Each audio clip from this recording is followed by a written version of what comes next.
Alrighty. My name is Scott Iman. I'm with Corso Systems. Alex Marcy's on the call as well. We'll get into introductions in a minute. Just wanted to thank everybody for showing up. Alex, you want to take it away? Sounds good. Hey everybody, Alex Marcy with Corso Systems. Today we're going to do our Ignition Community Live session. We titled it Ignition Around the World. We're going to really dive into perspective and the map component available in perspective, some geolocation data from the Perspective app, some third-party hardware options, and show a bunch of cool things that we've built and some things we've collaborated with in the larger community. Ignition Around the World. We got Alex, Evan, and Scott from Corso Systems hosting today with Amanda from Inductive. Thanks for having us on. And then we'll dive into a little bit about us first before we get into all the fun stuff. Yeah. So just a little bit about Corso Systems. If you guys don't know who we are, we're an Ignition Premier integrator. Don't really constrain ourselves to particular industries, but the focuses in the past have been food and beverage, consumer goods, manufacturing. We've done oil and gas, mining, and then some of the stuff that's pertinent today, intelligent transportation systems is kind of the next step for us that we're opening up. We have been remote-based even prior to COVID. We find that it's been an advantage for us. We have people located all over the country, helps us act as a nice, nimble integrator. When somebody needs help, we've got somebody close by to get it done. So today we're going to take Ignition around the world and talk about how geolocation data integrates with Perspective. Perspective is one of the first tools that has a native map component built in the SCADA industry and really opens up a lot of interesting capabilities for us. There were some tools, a map module from Chimera Systems and Vision that we've also used before, but this lets us do everything with mobile devices and track data from mobile devices as well, which is pretty interesting. We're first going to cover a couple COVID-19 related items that we developed. We're going to talk about geofencing, some distributed control systems, so things like pump stations for wastewater treatment facilities, some supply chain and logistics applications of geolocation data, and a 3,000-mile tour across the US that a couple of our employees took over the spring right before everything started getting locked down. So the first map tool that we're showing is a perspective map component with a couple charts that look at the daily cases and death totals related to COVID-19. This data comes from the Johns Hopkins dataset that's available on GitHub, and it's updated, I believe, daily. So we're up to date with the latest data that they have on the site. It's generally reported at a county level. So whatever counties have reported data, like here, I'm from Reno, Nevada originally, so Washoe County, but they don't have the middle of nowhere counties in Nevada, but they do have Elko County and Las Vegas, Clark County. You can see a lot of hotspots here in the south are popping up. If we zoom out, we can see how things look around the world. Each circle is a data point with the number of cases there. And then we're also tracking the daily cases and daily deaths down here. And we just have a lot of data that we're parsing. So it's a little bit slow on my computer with all these tabs open here. We're also caching this data so we don't have to load the data every time somebody opens the page. It'll basically be whoever opens the page the first time during the day. It'll refresh the cache and reload all the data, or reload the new data for the day. And that caching system is part of the Ignition Meta Tools library that we released on the Ignition Exchange. Andrew Geiger on our team is kind of heading up and managing the direction forward. And there's a lot of interesting debugging tools in there and caching tools that's available for free on the Ignition Exchange. It's called Ignition Meta Tools. So that basically shows, the common thing that everybody's looking at on the news. Here's the COVID cases for the past days. It seemed like yesterday trended down for the first time in a week. I think we've gone down a couple of days in a row from a high of like 80,000 nearly in America, which is astonishing. We thought this was a pretty interesting way to kind of tie into the global pandemic with Ignition and do something that's totally outside of manufacturing to show how you can use these tools to build interesting systems outside of a factory. Next, really diving into the community aspect of Ignition Community Live.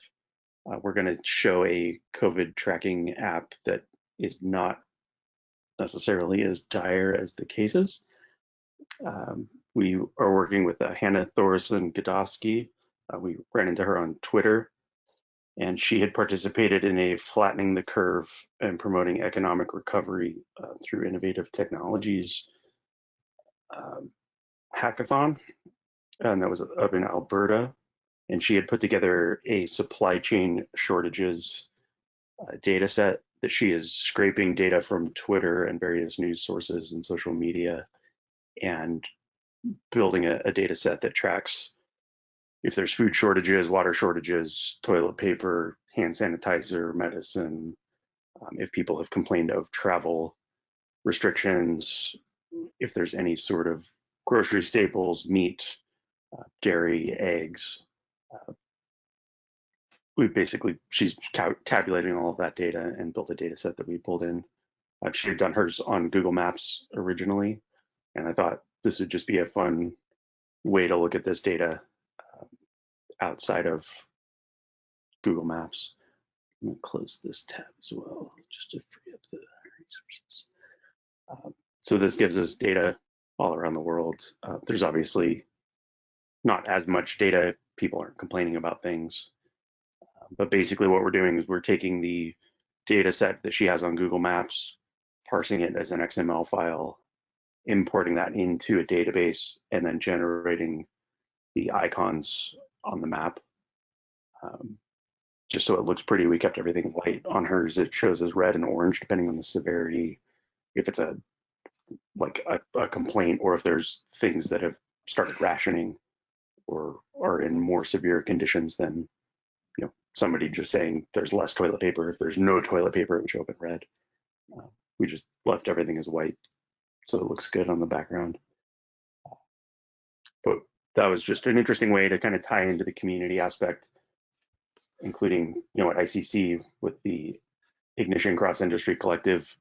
Last year we had released some stuff on the exchange through them. I think that's a great part of the Ignition world, is the opportunity for people to get together and do things like this. That this is one of the only technology providers that participates in that type of a community involvement that we've seen. So we like to be a part of that and keep things going. So that ends our COVID tracking segment. Next, we're going to get into geofencing. So as I mentioned last year at ICC, when the Ignition Exchange was first announced, we've worked with Travis Cox to put together what we call factory packs, which is a drop-in replacement for graphics in Ignition to integrate with Rockwell PLCs. And that was announced during the build-a-thon. And one thing I thought that was interesting, Travis mentioned, was he had to make a change that a couple hours before the build-a-thon to push something out to the Exchange site. And he had to go back to the office because it was geofenced. So he couldn't log into the system unless he was within the walls of the building. And we had worked a few years ago on some geofencing applications with mobile devices for more of a retail setting. And that's something that I found to be really interesting, but doesn't exist much in industry currently because there's not a lot of good tools to manage the data once you have it. So since ICC last year, I've kind of put together a geofencing app with a couple members of our team. So here we have a web page that has a map, and we can view different fences that we've set up and select fences if we have a connection to our gateway. So each one of these is a polygon that we can draw. We also have circles, so that will basically be a point in the middle of the circle with a radius. You can also add those through this interface, or there's on the mobile app itself a way to add that from your mobile device specifically. Refresh this since we had a gateway alert a second ago. And this is all running on our development server on a Linode box in the cloud. We'll come back to that in a second. So here we have the mobile app. So I have a screenshot of actually looking at a location. So this will be pulling the GPS data from your mobile device. And that'll give you your heading and direction and your actual latitude and longitude shown by the blue dot here. And then I created a fence. And if I'm inside the fence, it'll say, you know, you're inside Alex's house. It'll tell you what the nearest fence is if you were not in a particular location at that point. It'll tell you at least where the nearest fence is and say you can't fence me in. And then we can also, from the mobile app, enter a description.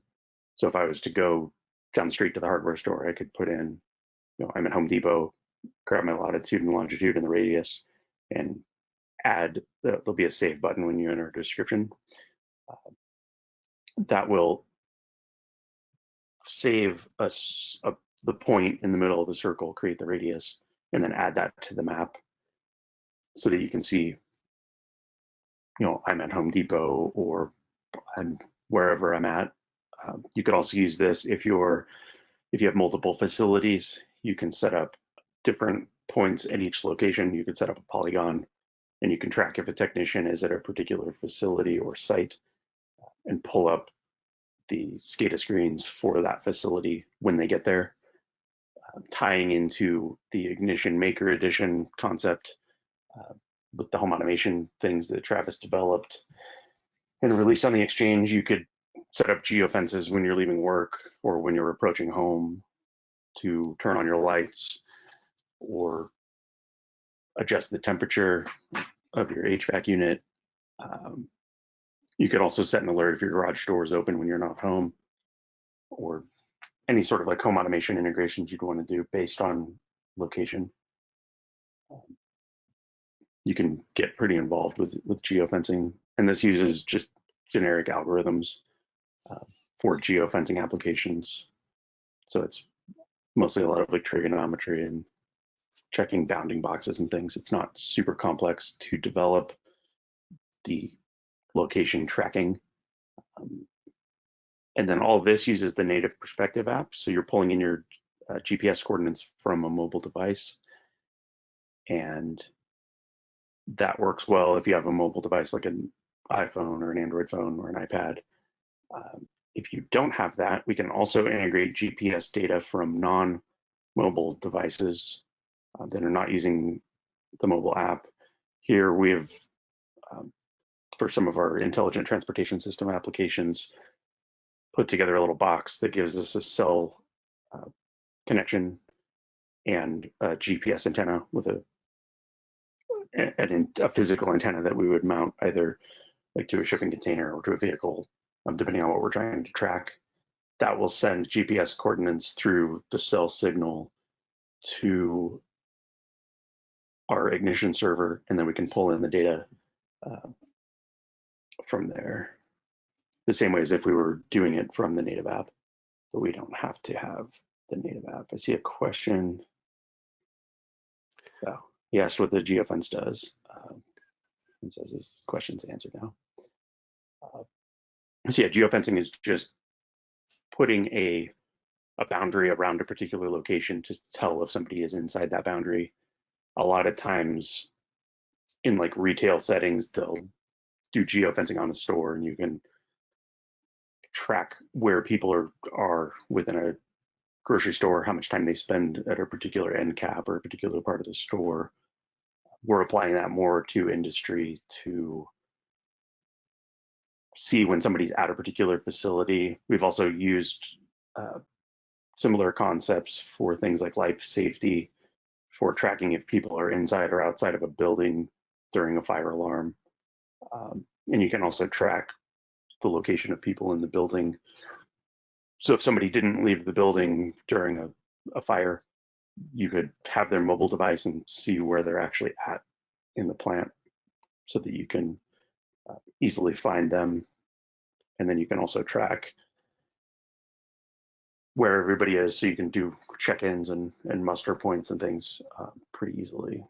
Scott Corbett asked, what is the level of accuracy for geofencing? That would be dependent on your GPS hardware. Generally, the consumer grade hardware is within like a 3-foot point. So it'll track you within 3 feet. So it's not necessarily I'm inside or outside this door. It would be I'm in this room or that room. You can get more expensive data that gets much more accurate, or expensive hardware that gets more accurate than that. But I think the mobile devices are typically around 3 feet.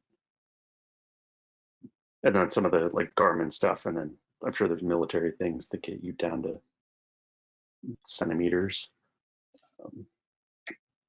And then you can also, if you don't care how granular it is, you can set those limits higher so that you're sending less data back and forth. So it's just an example of how we can get data from mobile devices and like a phone, and then not, this is still a mobile device, but a non-phone signal that would use the native app.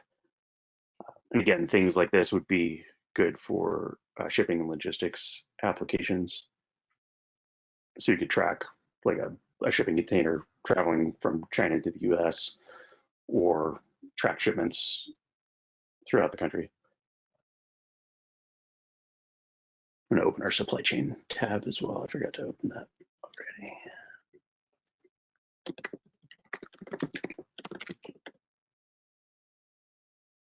Let me figure out what the name of the project is.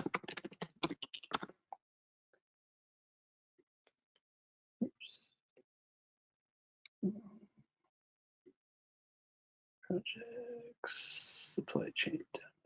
There we go.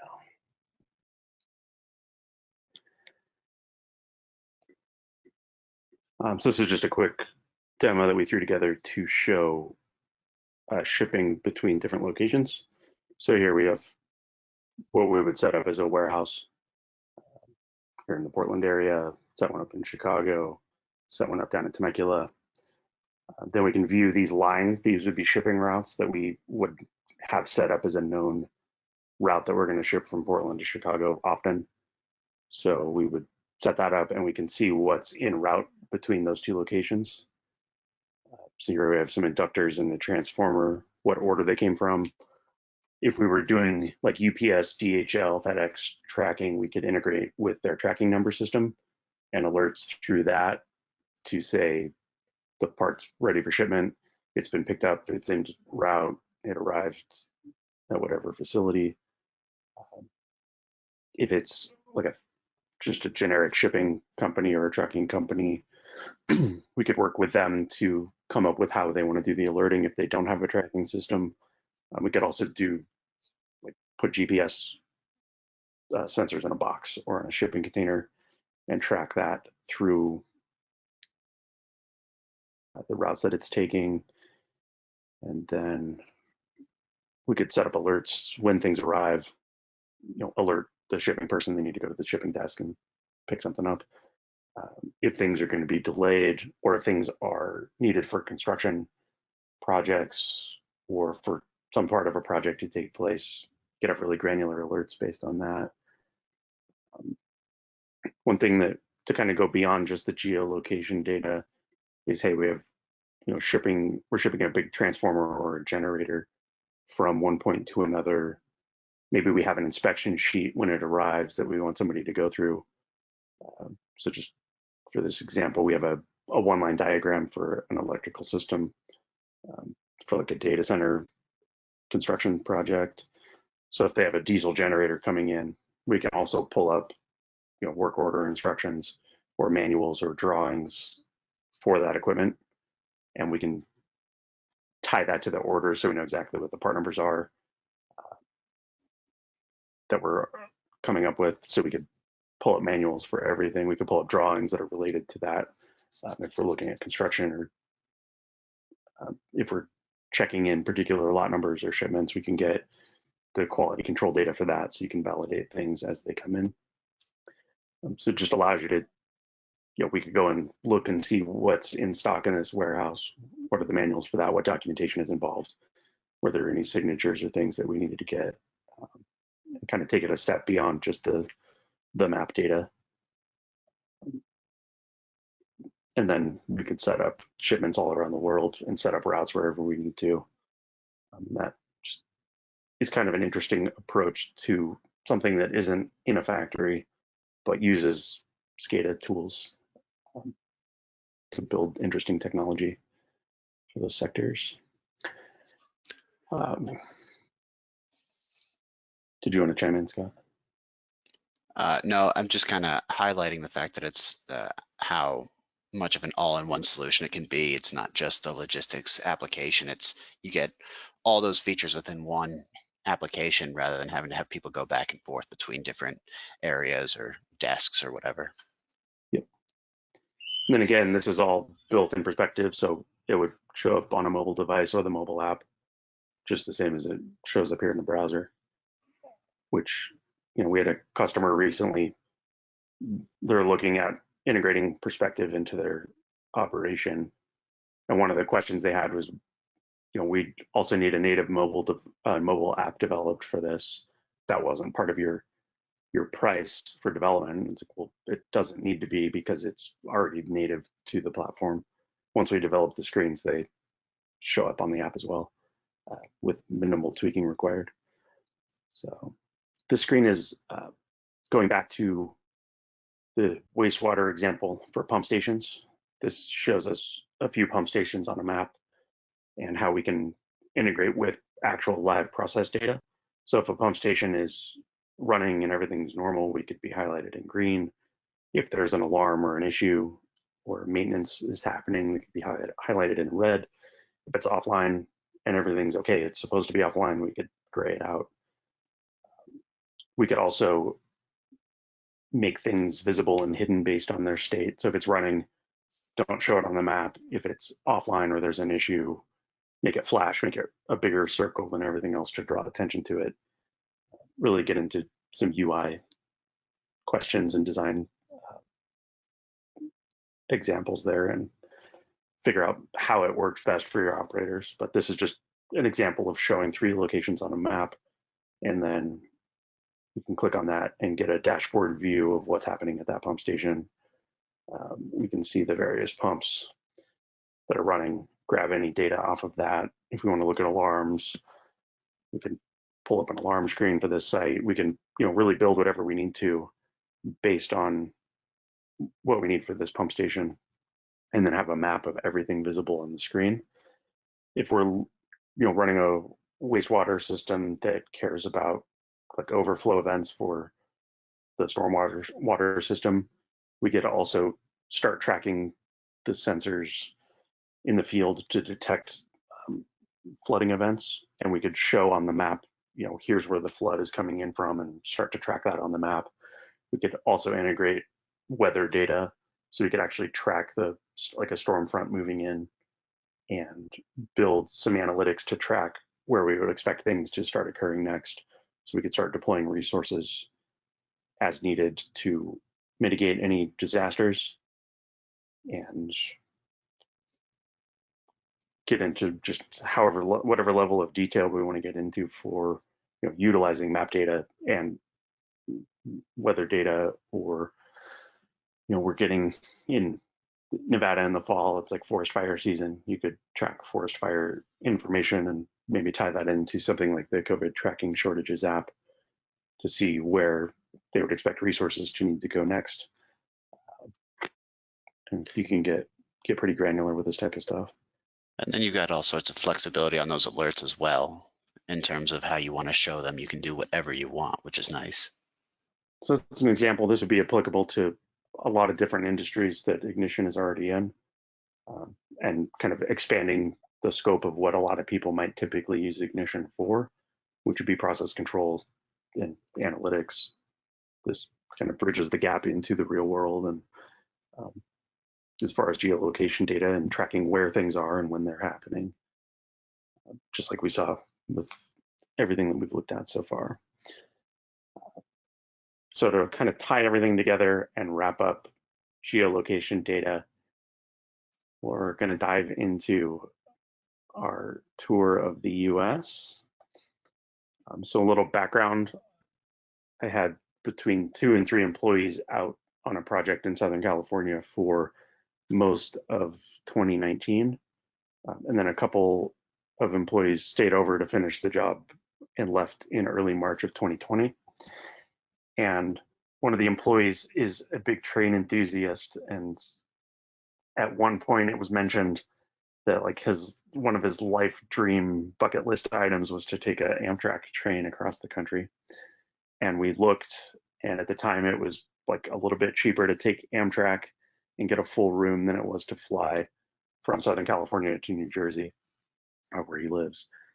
So we booked an Amtrak car for the 2 people that were still out there, and figured, since we're doing it, why not have fun with it?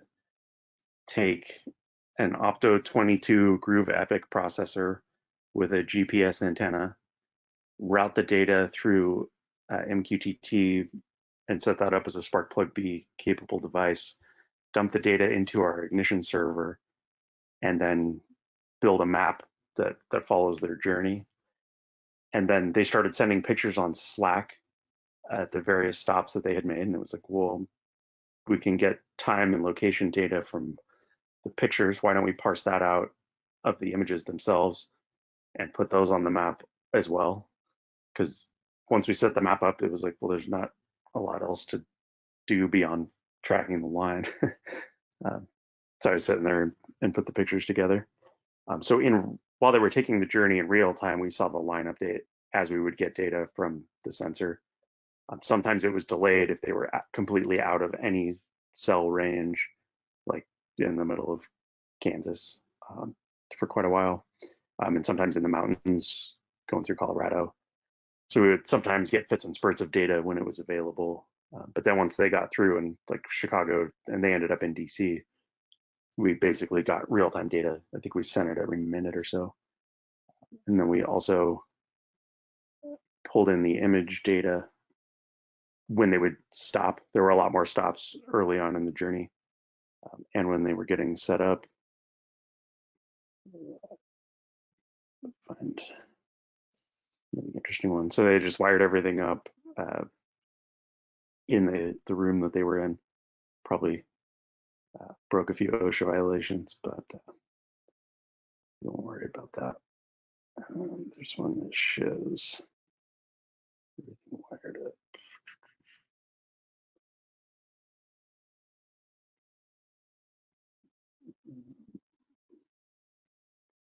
Might be hidden here.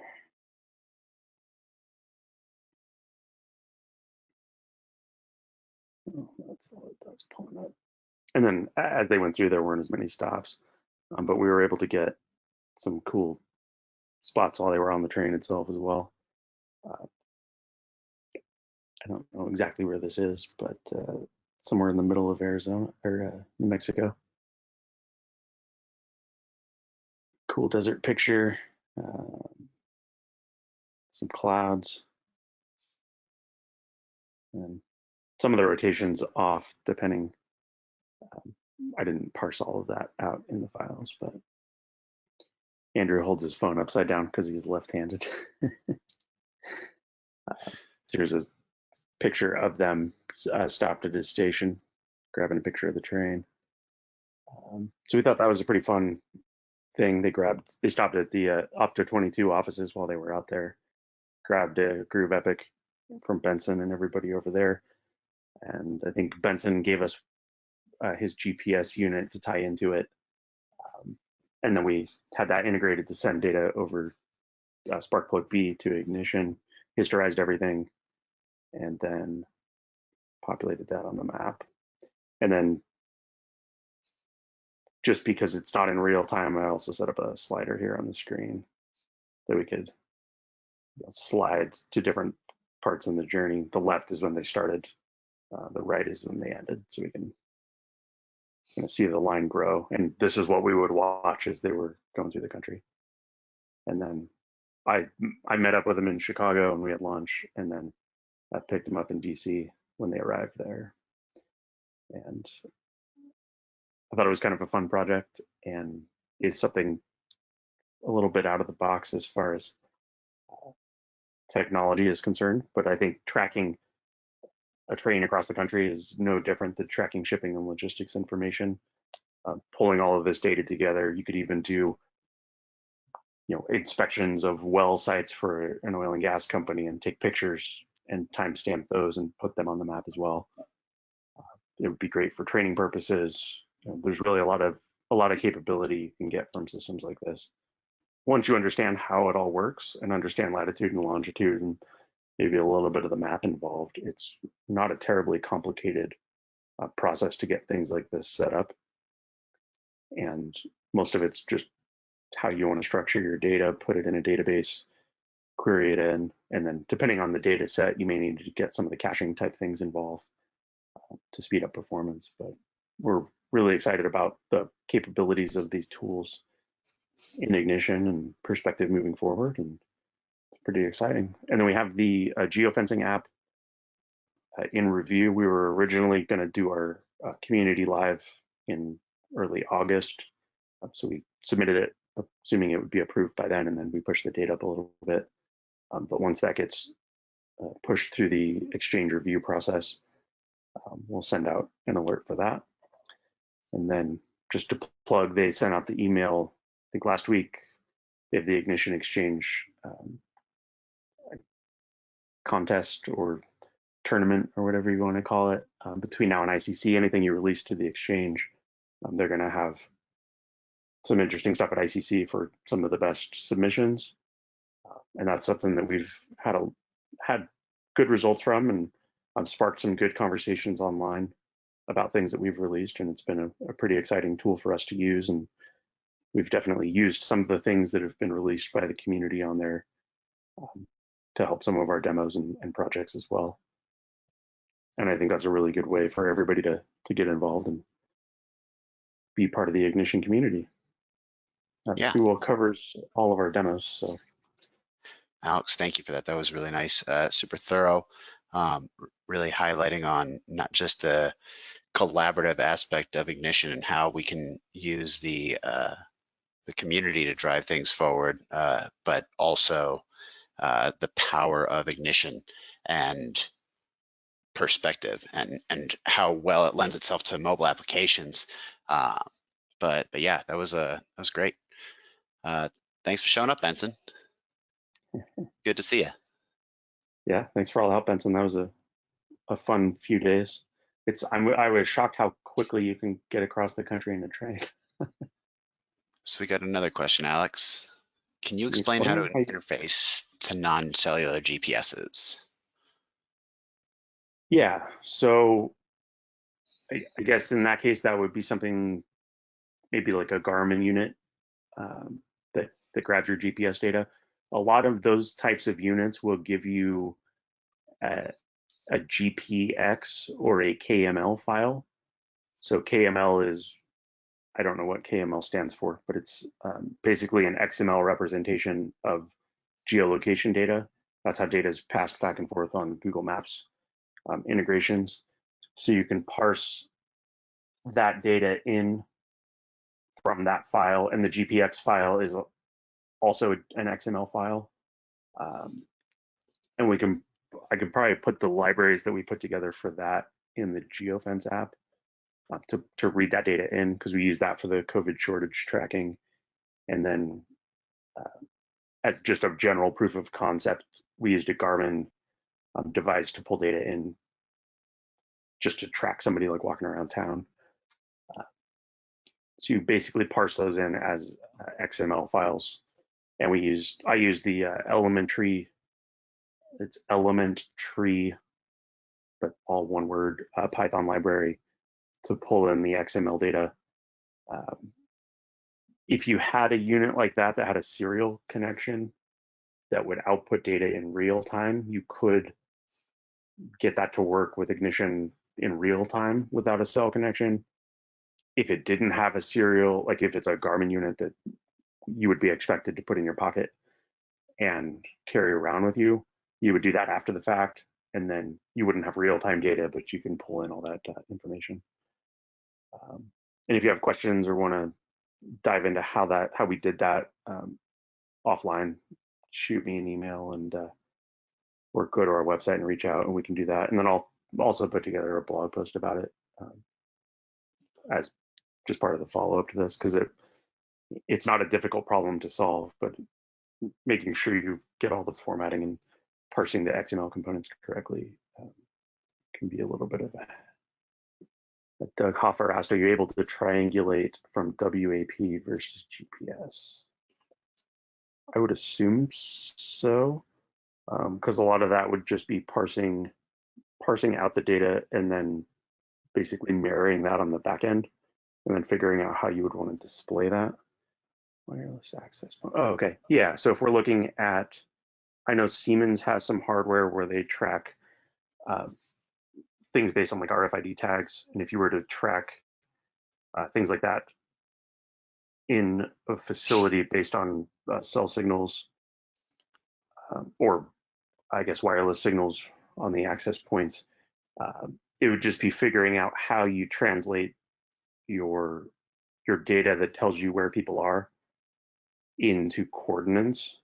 So as long as you mapped out your building and could pull that data in some format that we could look at in Ignition or in Python, I guess in this case, it would be pretty easy to do the math to coordinate that. And then you could track things in the building, because GPS may not work inside of a building and may not give you the resolution that you need. So yeah, you could definitely do that. It would just be a question of how do we get that data into a place that we can parse it out, and then do some transforms on it to correlate that so we can put it on the map, because the map uses latitude and longitude data specifically. What about wearables too? Yeah, I think a wearables would be making the hardware that just looks a little bit different. If you were to, I mean, when I was doing that, the particle boron box that I showed in our blog post, they just carried it around. So if you, and a lot of the hardware that's available from like Adafruit and SparkFun and DigiKey, that's more, I'll say, maker focused hardware, is kind of geared towards wearables. So it would just be getting a GPS sensor that you put in a wearable device, whether that's in clothing or on a hat or is something you carry around in your pocket. That's conceptually the same thing as we did with the that cell unit, and you could really use the same code from that, because it's all that cares about is the latitude and longitude, and if you want the elevation and heading, I think that would be pretty easy to integrate. What sort of pushback have we gotten from users who may find the geolocation data to be intrusive? I would say so far we haven't really received any. Most of this would be, at least what we're doing, would be done on company provided hardware. So we're not necessarily tracking people in a way that they aren't, not that people are being tracked all the time, but if we know when people are in a building based on if they're scanning in through a security door or something, it just gives them some additional granularity. I'm sure there could be some operators or staff that might be upset by it, but that becomes more of a cultural thing and training and education on why these things are important. And I think a lot of times now the general consensus is people feel like they're just going to be tracked anyway. Different like car hardware and things that, I mean, you can even get the little blocks you plug in for tracking for your insurance company that track your speed. So I think we're not necessarily, at least for the approaches that we're taking, tracking people in a new way. It's just providing granularity beyond you're in this building or not in this building. It's where are you at in this building, or whatnot. And then we deal with the same cultural shift doing MES projects or even automation in general a lot of times.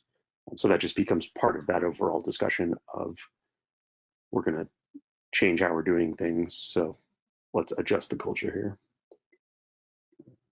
Just to kind of look back at these questions and kind of summarize them. So it looks like they're looking at, iWatches and such, and we could take all those iWatches, all that data from all the employees within a certain factory and definitely map it and show a history of who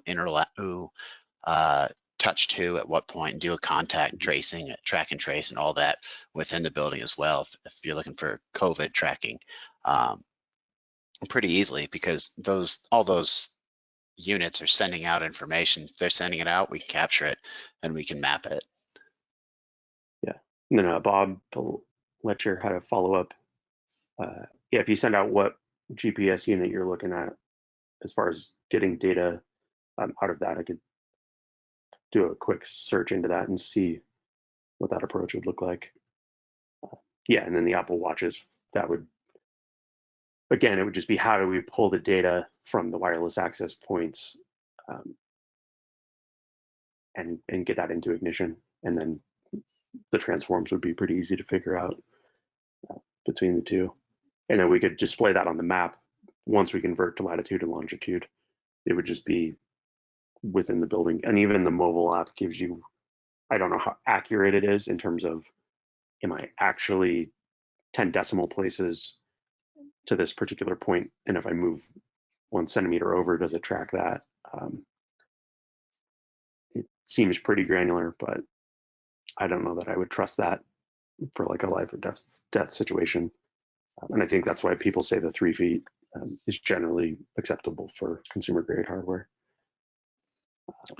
But yeah, definitely the contact tracing. And I think the wireless access point would be better than GPS because you could get a little more granularity based on the wireless signals and triangulation inside of a building than you would with GPS, because you could be, if 2 people are 3 feet away from one another, you could see them as 6, or depending on, I guess, where it reads on the GPS signal. So that may not meet the social distancing requirements.